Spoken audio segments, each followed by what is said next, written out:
kita akan belajar menikmati cerita sejarah.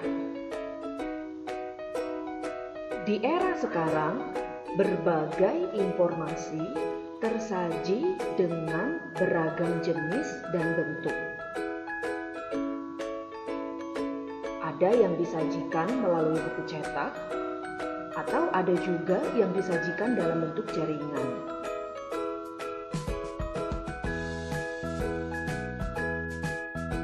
Sebuah informasi ternyata tidak lantas dapat diserap begitu saja oleh pembaca. Pembaca tentu menginginkan penyajian informasi yang menarik minat mereka untuk membaca lebih lanjut. Nah, jika berbagai peristiwa penting disajikan secara kaku, informasi penting tersebut bisa saja diabaikan tanpa ada yang membaca. Nah, salah satu sajian yang pengemasannya menarik adalah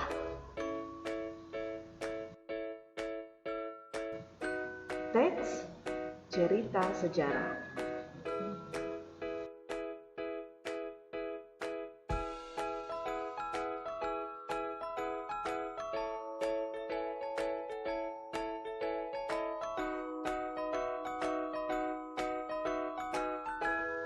Teks cerita sejarah yang akan Anda pelajari adalah novel sejarah. Novel sejarah merupakan sebuah novel yang ditulis dengan mengambil sumber-sumber yang memiliki nilai-nilai sejarah atau fakta-fakta sosial yang terjadi dalam masyarakat. Fakta-fakta sejarah tersebut kemudian dikisahkan kembali dengan sudut pandang yang lain yang tidak muncul dalam fakta sejarah, misalnya kegemaran, emosi, dan keluarga. Nah, ini contoh novel-novel sejarah. Ada novel tetralogi Buru karya Pramoedya Anantatur. Lalu ada novel Kuantar ke Gerbang karya Ramadan KH. Lalu ada novel Diponegoro karya Reni Silado. Novel sejarah memiliki kesamaan struktur dengan novel umumnya. Yang pertama, struktur pengenalan situasi, cerita, atau orientasi. Nah, dalam bagian ini, pengarang memperkenalkan latar waktu dan tempat. Selain itu, pengarang juga memperkenalkan tokoh, penata adegan, dan hubungan antar tokoh.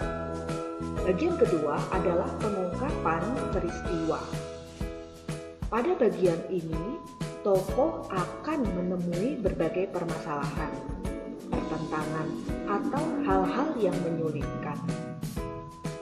Bagian ketiga, yaitu menuju konflik atau rising action. Nah, pada bagian ini terjadi peningkatan kegembiraan, kehebohan, atau keterlibatan berbagai situasi yang menyebabkan bertambahnya kesukaran tokoh. Yang keempat adalah puncak konflik atau komplikasi. Pada bagian ini, berbagai konflik yang dialami tokoh mencapai puncak ketegangan. Nah, pada tahap ini, tokoh-tokoh mengalami perubahan nasib. Misalnya, apakah tokoh berhasil menyelesaikan masalahnya atau gagal? Bagian kelima adalah penyelesaian atau resolusi. Bagian ini berisi penjelasan tentang sikap atau nasib setelah mengalami peristiwa puncak. Inilah bagian yang sering disebut kondisi atau nasib akhir yang dialami tokoh. Bagian keenam adalah koda.